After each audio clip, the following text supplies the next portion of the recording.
Hey guys, welcome to Daily Screen. Beberapa hari yang lalu MCU akhirnya merilis official trailer dari Thor Love and Thunder.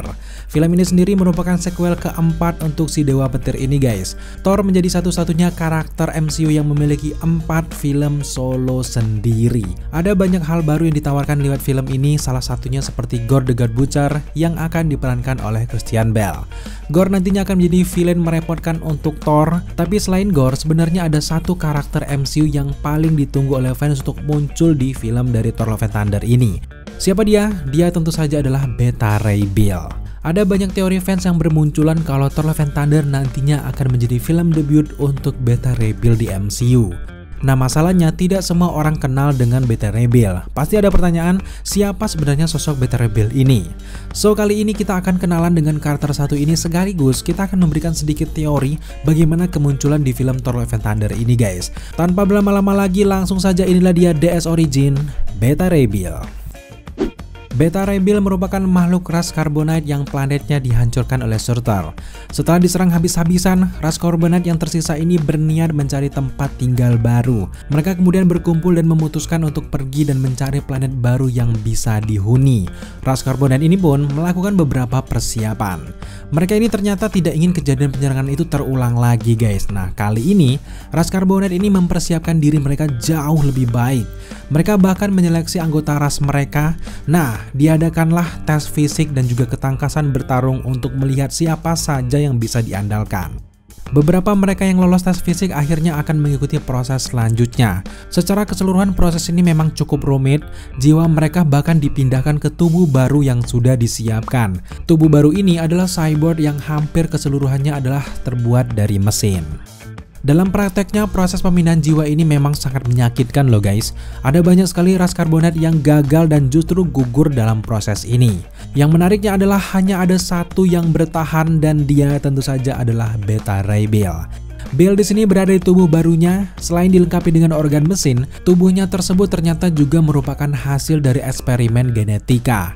Di dalam tubuh tersebut disematkan gen hewan karnivora paling buas di peradaban Carbonite.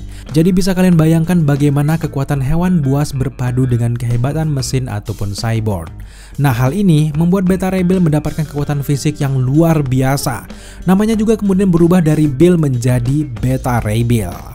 Singkatnya, setelah berhasil melakukan proses eksperimen terhadap Beta Ray Bill, selanjutnya ras Carbonite melakukan perjalanan untuk mencari planet baru, tentu untuk tempat tinggal mereka yang baru juga. Tapi memang di tengah perjalanan mereka kembali diserang oleh pasukan dari Surtur. Tapi memang untungnya kapal yang ditempati oleh Beta Ray Bill ini berhasil meloloskan diri ke dalam tata surya bumi. Karena terlalu dekat dengan bumi, kapal tersebut akhirnya dideteksi oleh S.H.I.E.L.D. Bagi S.H.I.E.L.D., kapal tersebut bisa jadi sebuah ancaman yang luar biasa. Singkatnya, Nick Fury ini meminta Thor untuk terbang dan memeriksa kapal tersebut. Setelah Thor mendapatkan tugas dari Nick Fury, Thor kemudian mendobrak masuk ke kapal milik Beta Ray Bill. Saat berhasil masuk, Beta Ray Bill terbangun dan melakukan pertarungan sengit dengan Thor. Di dalam pertarungan tersebut, Beta Ray Bill ternyata mampu mengimbangi Thor. Ia bahkan bisa membuat Thor kembali ke wujud manusianya. Namun sebelumnya perlu dijelaskan kalau dulu di dalam komiknya Thor ini bisa berubah menjadi wujud manusia tanpa menggunakan kekuatan. Ini akan terjadi ketika ia terpisah dari Mjolnir lebih dari waktu yang sudah ditentukan. Aturan tersebut berlaku dengan Thor yang berada di bumi dan juga wilayah sekitarnya. Dalam pertarungan antara Beta Ray Bill dan juga Thor berubah menjadi manusia biasa dan Mjolnir berubah menjadi tongkat kayu biasa juga. Dalam wujud manusia, tentunya Thor tidak akan mampu menghadapi kekuatan dari Beta Ray Bill. Melihat Mjolnir berubah menjadi tongkat kayu, Beta Ray Bill kemudian mengambil tongkat tersebut dan membentur-benturkannya ke dinding guys. Kemudian tongkat kayu tersebut kembali berubah menjadi Mjolnir. Nah disinilah hal yang paling menariknya guys. Rupanya Beta Ray Bill adalah orang yang worthy mengangkat palu Mjolnir itu sendiri. Nah dari sini Beta Ray Bill menjadi makhluk kosmik yang cukup diperhitungkan dengan Mjolnirnya. Selain kekuatan tubuh dari cyborgnya, ia juga memiliki kekuatan seperti Thor. Selanjutnya Odin kemudian memanggil Thor ke Asgard, tapi karena Thor masih dalam wujud manusia, maka yang tertarik ke Asgard justru ternyata Beta Ray Bill. Nah di Asgard, Beta Ray Bill ini sempat menyerang Odin namun memang mudah sekali dibatalkan oleh Odin. Tentu di sini Odin melihat ada kekeliruan, kok bisa Beta Ray Bill yang terpanggil. Sementara dari sisi Beta Ray Bill kemudian ia sadar kalau Odin, Thor ataupun Seal ini sebenarnya bukanlah sebuah ancaman. Odin kemudian memanggil Thor dan mempertemukannya dengan Beta Ray Bill. Nah di sini Beta Ray Bill menceritakan tentang asal usulnya dan bagaimana mereka ingin mencari tempat tinggal baru. Bill kemudian menolak untuk mengembalikan Mjolnir. Baginya Mjolnir bisa membantunya untuk melindungi planet baru yang akan ia tempati nanti. Kemudian Beta Ray Bill dan juga Thor terlibat pertarungan sampai mati untuk memperebutkan Mjolnir tersebut. Nah, pertarungan ini sengaja dibuat Odin untuk melihat kejujuran dari Beta Ray Bill. Dalam pertarungan tersebut, Beta Ray Bill tidak membunuh Thor. Ia tidak tega membunuh Thor yang saat itu sedang pingsan. Dari sinilah Odin ayah Thor ini melihat ada sebuah kebaikan dan juga ketulusan di dalam diri Beta Ray Bill. Selanjutnya, Odin menugaskan bangsa kurcaci untuk membuatkan senjata seperti Mjolnir. Senjata tersebut sama-sama punya kekuatan seperti Mjolnir dan tidak bisa diangkat oleh orang yang sembarangan. Senjata itu akhirnya diberi nama Stormbreaker. Di versi komiknya, Beta Ray Bill lah yang memegang Stormbreaker yang sebenarnya. Beta Ray Bill akhirnya berteman baik dengan Thor. Ia bahkan menganggap Thor seperti saudaranya sendiri. Sejak saat itulah Beta Ray Bill akhirnya sering sekali terlibat dalam komik-komik yang menceritakan Thor ataupun Asgard. Oke guys, itulah tadi origin singkat dari sosok Beta Ray Bill. Sekarang mari kita bahas teori kemunculan karakter ini di MCU. Easter egg untuk karakter ini sebenarnya sudah sempat muncul di Thor Ragnarok loh guys, tepatnya di planet Sakaar. Di sana terlihat ada satu patung champion di Sakaar yang sekilas mirip sekali seperti Beta Ray Bill. Nah pertanyaan kita adalah, mungkinkah Beta Ray Bill pernah menjadi tawanan bagi Grandmaster? Mungkin saja pada saat itu Beta Ray Bill sudah berkeliling mencari planet baru dan malah terdampar di Sakaar. Kevin Feige pernah mengkonfirmasi bahwa rencana memunculkan Bill di Thor Ragnarok dibatalkan. Ini karena screen time yang terlalu sedikit untuk karakter sekelas Beta Ray Bill itu sendiri. Selanjutnya di easter egg yang kedua di film Avengers Endgame, di sebuah scene di mana Nebula dan juga Gamora masih bekerja untuk Thanos, mereka menginvasi planet untuk mencari Infinity Stone. Nah, salah satu planet yang diserang itu ternyata terkonfirmasi sebagai Corbin. Corbin sendiri adalah planet tempat tinggal bagi ras Carbonite. Mengingat Stormbreaker sudah ada, maka mengadaptasi origin story-nya sudah tidak mungkin lagi ya guys. Beta Ray Bill tidak akan menjadi pemegang Stormbreaker yang pertama. Hal ini sedikit rumit karena kemunculan Beta Ray Bill identik dengan senjata yang ia pegang juga. Tapi berdasarkan dengan pernyataan dari Kevin Feige tadi, Beta Ray Bill tidak layak mendapatkan screen time yang sedikit. Nah ini berarti Beta Ray Bill akan mendapatkan porsi yang banyak jika benar-benar muncul nanti di MCU. Maka akan ada kesempatan untuk menceritakan origin dari karakter ini.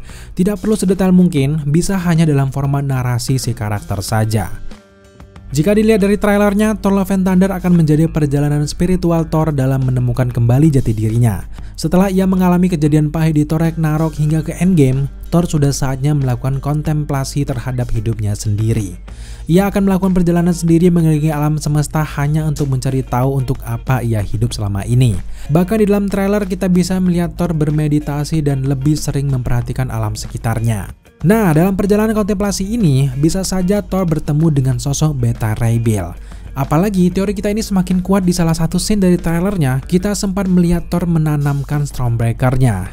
Mungkin ini adalah pertanda kalau Thor ingin meninggalkan kehidupan superhero-nya. Melihat Beta Ray Bill adalah sosok yang pantas untuk menjadi penerusnya, maka Stormbreaker itu pun akan diangkat oleh sosok Beta Ray Bill juga. Tapi memang harus diakui kalau teori kita ini cukup liar guys. Proses Beta Ray Bill mendapatkan Mjolnir ataupun Stormbreaker tentunya tidak akan semudah dan juga sesingkat itu. Apalagi kedua karakter ini belum pernah bertemu. Namun memang perjalanan Thor untuk melepaskan kehidupan superhero-nya adalah momen yang pas untuk menghadirkan karakter baru, termasuk untuk karakter Beta Ray Bill. Ada satu celah lagi yang bisa dimanfaatkan jika ingin menghadirkan sosok Beta Ray Bill. Apa itu? Tentu saja planet Sakaar. Sepertinya di filmnya nanti perjalanan Thor akan berubah menjadi proses mengumpulkan petarung. Mungkin saja nanti Thor akan kembali ke planet Sakaar bersama Korg dan nantinya dia akan bertemu dengan Beta Ray Bill dan meminta pertolongan Beta Ray Bill untuk menghadapi Gorr the God Butcher. Apalagi di video sebelumnya kita sempat berteori kalau Thor ini jangan-jangan akan membentuk Thor Corps. Keinginan Thor untuk pensiun tentu saja terganggu dengan kehadiran dari Gorr. Tapi Thor tetap akan mempersiapkan tim yang menjadi penerusnya nanti. Apalagi sudah ada Jane Foster yang bisa menggunakan Mjolnir juga. Bagaimana jika Thor Corps mulai dibangun lewat film ini? maka film selanjutnya akan menjadi next level untuk mengumpulkan Thor Corps satu persatu. Tentu semua itu adalah harapan kita dan juga merupakan teori yang menarik kalau kita bahas satu persatu. Kalau kalian punya teori lain, boleh tambahkan di kolom komentar di bawah. Oke guys, terima kasih kalian sudah menyaksikan video ini sampai akhir. Jika kalian menyukai konten seperti ini, jangan lupa dukung kita dengan cara subscribe, like, komen, dan share. Serta jangan lupa juga untuk nyalakan notifikasi agar kalian mengetahui apabila kita mengupload video setiap harinya. Thank you guys.